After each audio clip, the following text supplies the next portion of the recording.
दोस्तों, मानव का जो विकास होता है वो एकाएक नहीं होता है, बल्कि कई अवस्थाओं से होकर के गुजरता है।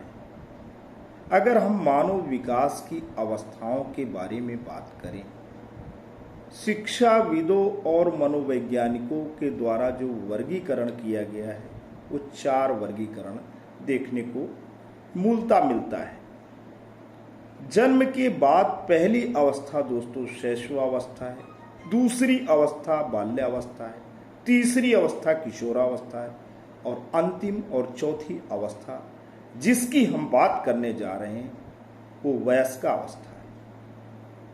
आज इस वीडियो के माध्यम से हम एक बहुत ही महत्वपूर्ण अवस्था के विषय में, उसमें शिक्षा का क्या प्रारूप हो, कैसी शिक्षा की व्यवस्था हो कि देश का जो भविष्य है वो निर्मित हो,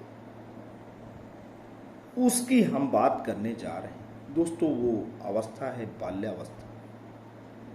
इसी अवस्था को हम एलिमेंट्री स्कूल एज की स्टेज कहते हैं। इस अवस्था को हम स्मार्ट एज के नाम से भी जानते हैं। दोस्तों, हम स्मार्ट एज क्यों कहते हैं? क्योंकि बच्चे में बड़ी स्फूर्ति रहती है। इस एज को डर्टी स्टेज के नाम से भी जानते हैं। आप कहेंगे डर्टी स्टेज सर क्यों कहते हैं? वो इसलिए कहते हैं क्योंकि बच्चा लापरवाह रहता है, वो खेलता कूदता रहता है, अपने शरीर में कितनी गंदगी हो गई, कितना कपड़े गंदे हो गए, इसकी ओर ध्यान नहीं देता है। तो आज बात करने जा रहे हैं कि इस अवस्था में, जो कि जीवन की बहुत ही महत्वपूर्ण अवस्था है, शिक्षा का क्या प्रारूप है।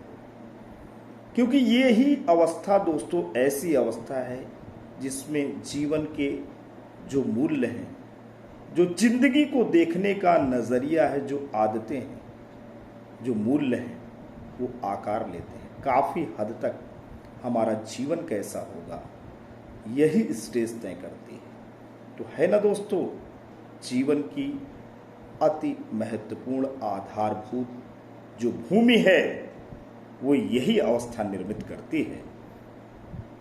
तो इसमें सबसे बड़ी बात क्या है? अगर हम विकास की बात करें तो शारीरिक, मानसिक, संवेगात्मक और सामाजिक, यही दोस्तों विकास है और यही ढंग से होना चाहिए। शारीरिक अगर हम विकास की बात करें तो बच्चे को एक हेल्दी फूड दिया जाए, एक संतुलित आहार दिया जाए। केवल संतुलित आहार ही नहीं, बच्चे को खेलने कूदने के पर्याप्त अवसर मिलने चाहिए।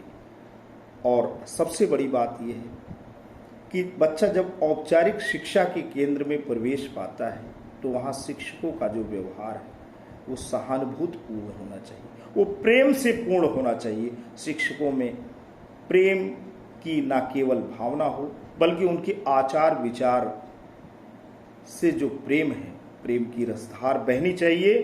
क्योंकि बच्चा घर को छोड़ के आता है, माँ को छोड़ के आता है, घर के जो नैसर्गिक वातावरण है उससे बच्चा अलग होकर के विद्यालय में आता है। विद्यालय में जो वातावरण मिले वो सहयोगात्मक मिले, वो आदर्श वातावरण हो, वहाँ शिक्षकों की बोली भाषा जो हो सामाजिक मान्यता के अनुरूप हो।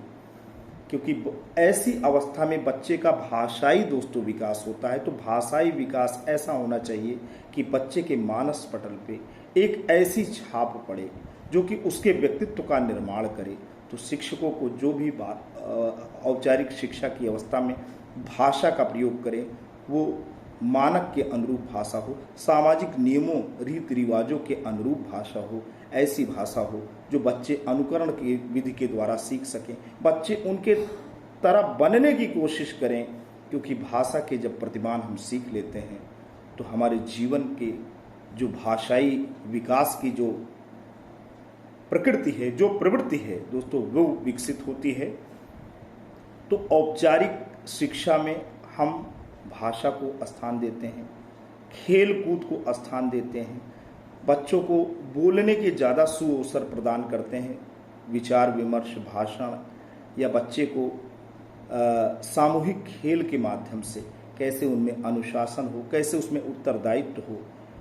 पाठ्यचर्या इस तौर तरीके से निर्मित की जाती है कि बच्चे को खेल के द्वारा सीखने के सु अवसर मिले।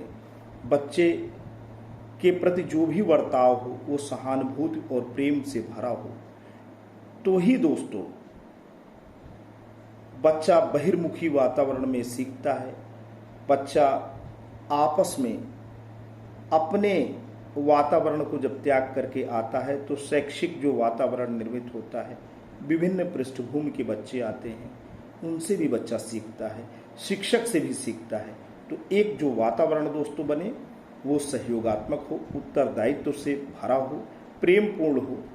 तो आज दोस्तों हमने आपको बताया कि औपचारिक शिक्षा का जो प्राथमिक केंद्र है वो 6 से 12 वर्ष की अवस्था का केंद्र है। इसमें शिक्षक का व्यवहार परिमार्जित, परिशोधित होना चाहिए। बच्चे को प्रेमपूर्ण और सहानुभूतिपूर्ण व्यवहार होना चाहिए। बच्चे को सामूहिक खेल के माध्यम से शिक्षित करना चाहिए। बच्चे को करके सीखने के अवसर देने चाहिए।